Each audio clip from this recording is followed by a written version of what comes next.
ఆంధ్ర ఉన్న తెలంగాణ యూత్ వైజాగ్ లేకపోతే హైదరాబాద్ ఈ 2 ప్లేసెస్‌లోట మీరు వీకెండ్‌కి ఎంత ఖర్చు పెడుతున్నారు? మీ సాలరీ ఏంటి 10,000 బట్ మీ ఖర్చు పెడతారు 20,000, 30,000. జస్ట్ నేను ఎగ్జాంపుల్స్ ఇస్తున్నా. ఎందుకంటే షో ఆఫ్ కల్చర్ మీకే ఉంది. లిటరల్లీ నేను చెప్తున్నా.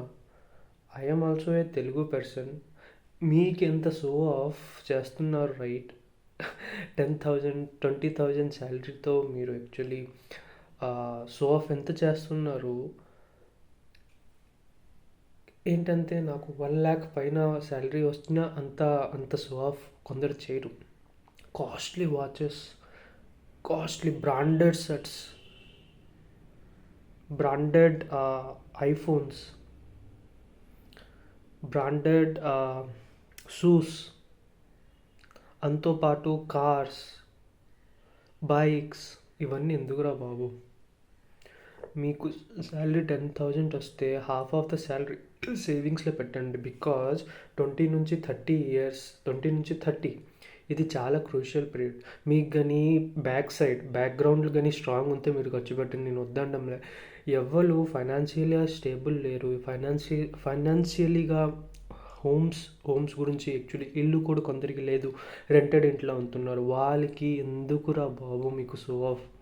ఎందుకు మీకు బ్రాండెడ్ క్లాత్స్? ఎందుకు మీరు బ్రాండెడ్ షర్ట్స్ ఆర్ ప్యాంట్స్? అవసరమా ఇవన్నీ? It is not even necessary for you.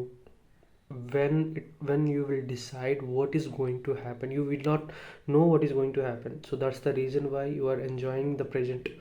నేను అంటున్నా, అది కూడా చెప్తున్నా. ఓకే, ఫ్యూచర్లో ఏంటవుతుందో తెలియదు, అందుగురించే ప్రజెంట్లోనే ఎంజాయ్ చేస్తున్నాం. కానీ if you think about next 5 yearsలోట మీ సేవింగ్స్ చూస్తే అది జీరో ఉంటుంది. బికాజ్ యు ఆర్ స్పెండింగ్, మీరు 1,00,000 శాలరీతో ఎంత ఒకటి స్పెండ్ చేస్తారో you are spending with 30K or 20K salary in Hyderabad or in Visakhapatnam. ఆ షో ఆఫ్ కల్చర్ మీ మైండ్ నుంచి తీసేయండి. Whatever you are getting, please start సేవింగ్స్లో పెట్టండి. Signing off or logging out. సైబర్వర్స్.